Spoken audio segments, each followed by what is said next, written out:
हमारा चैप्टर पादपों में जनन, रिप्रोडक्शन इन प्लांट्स, और इसमें हम लोग असेक्सुअल रिप्रोडक्शन ख़त्म कर दिए थे। सेक्सुअल रिप्रोडक्शन का इंट्रोडक्शन भी हमने कंप्लीट कर लिया था। यहाँ आज हमने बताया था कि the reproductive organ of plants are flower. Flower are two types, they are bisexual and unisexual. ऐसा पौधा जिसपे एक लिंगी और उभय लिंगी हम लोग हिंदी में कहते हैं, जिसपे मेल फीमेल अलग अलग पाए जाते हैं, वो एक लिंगी है, मीन्स यूनिसेक्सुअल। और जो दोनों पाए जाते हैं जिनमें, वो बाइसेक्सुअल, उन्हें उभय लिंगी कहते हैं, जिसमें मेल फीमेल दोनों पाए जाते हैं। यहाँ मैंने एक फ्लावर बनाया आपको, और इसमें मेल फीमेल दोनों मैंने दिखाया आप पे। ये रिप्रोडक्टिव ऑर्गन है प्लांट्स का। यहीं से मेल रिप्रोडक्टिव ऑर्गन से मेल गैमिट प्रोड्यूस होता है, और फीमेल रिप्रोडक्टिव ऑर्गन से फीमेल गैमिट प्रोड्यूस होता है। और ये फीमेल और मेल गैमिट जब मिलते हैं तो they are responsible for the produce new one. इसी में हमको आगे पढ़ना है। यहाँ मैंने ये चित्र बनाया और आपको दिखाया। जो ये आधार है जिसपे ये पुष्प पूरा रुका हुआ है, जो पौधे से लगा रहता है, इसे थैलेमस कहते हैं। हम लोग पुष्प वृंत कहते हैं हिंदी में उसे। जो बाहर हरे हरे पत्ते की तरह पुष्प में लगे होते हैं छोटे छोटे, उन्हें हम लोग बाह्य दल कहते हैं, और इंग्लिश में उसे सेपल्स कहते हैं। क्या कहते हैं? बाह्य दल, और इंग्लिश में उसे सेपल्स कहते हैं। जो फ्लावर का पेटल है, ये फ्लावर का पार्ट जो कलरफुल होता है, उसे हम लोग दल कहते हैं, दल हिंदी में, और इंग्लिश में उसे हम कहते हैं पेटल्स। यहाँ लिखा मैंने। ये सेपल और पेटल दोनों कलेक्टिवली कहलाते हैं पेरियंथ। सेपल और पेटल दोनों को हम लोग कलेक्टिवली क्या कहते हैं? पेरियंथ कहते हैं। और एक चीज़ इन सेपल और पेटल के बारे में बता दें कि जो पेटल्स हैं collectively they are also known as corolla, and sepals collectively known as calyx.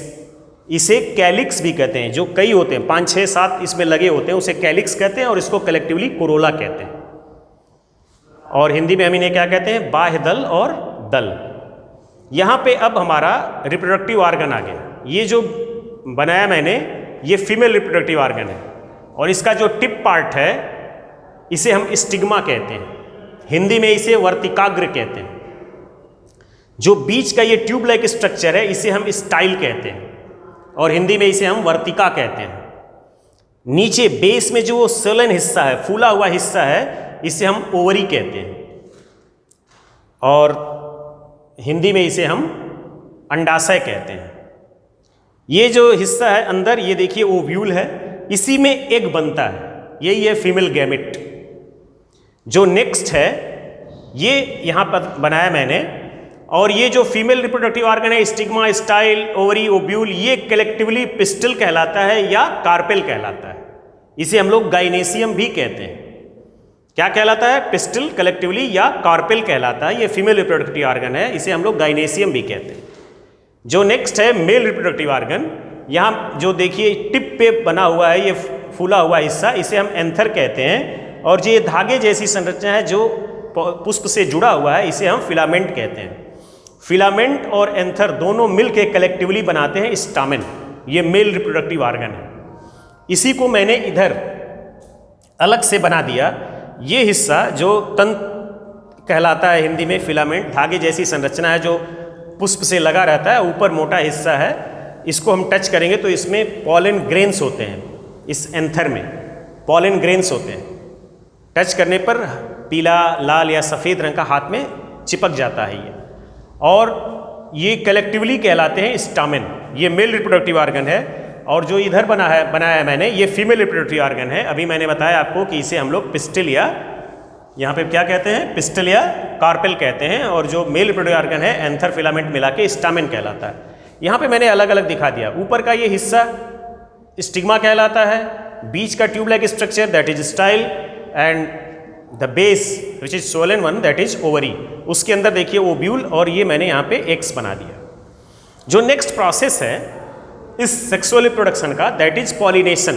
Pollination क्या है? सामान्य भाषा में आपको बता दूं, मेल और फीमेल गैमिट का मिलना, ये पॉलिनेशन कहलाता है।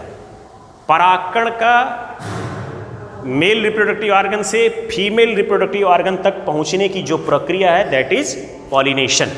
और यहाँ मैंने एक डिफिनेशन लिख दिया, pollination this is a biological process in which the pollen grains are transferred from anther, anther means male reproductive organ, to the stigma that is female reproductive organ.